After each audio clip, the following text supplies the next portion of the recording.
நேத்து நான் clinical posting முடிஞ்சு வீட்டுக்கு வரும்போது ஒரு ஆக்சிடென்ட் சீன் பார்த்துருந்தேன். அங்க அந்த ஆக்சிடென்ட் ஆன பர்சனை எப்படி ப்ராப்பரா ஹேண்டில் பண்ணணும்னு தெரியாம தப்பா ஹேண்டில் பண்ணியிருந்தாங்க. அந்த மாதிரி தப்பா ஹேண்டில் பண்ணா அவங்க உயிரையும் கூட போயிடும். எப்படி அந்த மாதிரியான சுச்சுவேஷன்ஸ்ல நம்ம அந்த பர்சனுக்கு ஹார்ம் பண்ணாம ஹெல்ப் பண்ணலான்றத இந்த வீடியோல ஃபுல்லா சொல்றேன். கடைசி வரைக்கும் பாருங்க.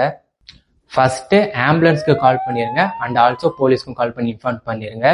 செகண்ட், அந்த பர்சனை அந்த இடத்துல இருந்து மூவ் பண்ணிடாதீங்க. பிகாஸ் ஆக்சிடென்ட் ஆன இம்பாக்ட்ல எந்த போன் எங்க ஃப்ராக்சர் ஆயிருக்குன்னு தெரியாது, இன்டர்னல்ஸ் ஆர்கன் வந்துட்டு எங்க டேமேஜ் ஆயிருக்குன்னு எதுவும் தெரியாது. ஸோ அது தெரியாம மூவ் பண்ணும்போது அந்த இன்ஜுரி வந்துட்டு அதிகமாக இருக்கான சான்ஸ் வந்து அதிகம். அன்லஸ் இப்போ அங்கே வந்துட்டு ஒரு ஃபயர் ஆக்சிடென்ட் ஆகிற மாதிரியான சுச்சுவேஷன் இருக்கு அப்படின்னு போட்டு வேற எந்த ஆப்ஷனும் கிடையாது, அந்த இடத்துல இருந்து மூவ் பண்ணி தான் ஆகும். தேர்டு, அவங்க கான்சியஸா இருக்காங்களான்னு செக் பண்ணி பாருங்க. அப்படி அவங்க கான்சியஸா இருந்தாலும் அந்த பிளேஸ்ல இருந்து மூவ் பண்ணாதீங்க. ஃபோர்த்து, அவங்களுக்கு தண்ணி கொடுக்காதீங்க.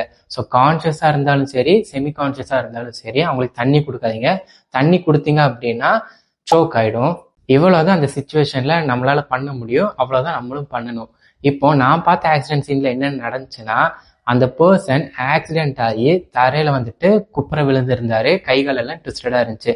ஸோ அங்கிருந்த பப்ளிக் என்ன பண்ணியிருக்காங்க அப்படின்னா, அந்த பர்சன் மூஞ்சில தண்ணியை வந்து ஸ்பிளாஷ் பண்ணி அடிச்சு அந்த பர்சன் வந்து கான்சியஸ் ஆகிறான்னு செக் பண்ணி பார்த்துருக்காங்க. அவர் வந்துட்டு செமி கான்சியஸா வந்துருக்கும்போது அங்க வந்துட்டு இருந்த பப்ளிக் எல்லாம் அவரை தூக்கிட்டு கொண்டு போய் ஒரு இடத்துல வச்சிருந்தாலும் பரவாயில்ல, பட் அவரை வந்துட்டு டிராக் பண்ணி இழுத்துட்டு போய் ஒரு மரம் பக்கம் வச்சு அவருக்கு வேற தண்ணி கொடுத்தாங்க. தண்ணி கொடுத்ததுல என்னாச்சு அப்படின்னா அவருக்கு வந்துட்டு மூச்சு திணறலே வந்துருச்சு. ஸோ அந்த மாதிரி சுச்சுவேஷன்ஸ்ல நம்ம ஹெல்ப் பண்றது தப்பு இல்லை, பட் எல்லாமே தெரிஞ்சிருந்தான் பண்ணலாம். அப்படி தெரியாம பண்ணா இந்த மாதிரி ஆகிறதுக்கான சான்சஸ் வந்து ரொம்ப அதிகம். So be aware of it.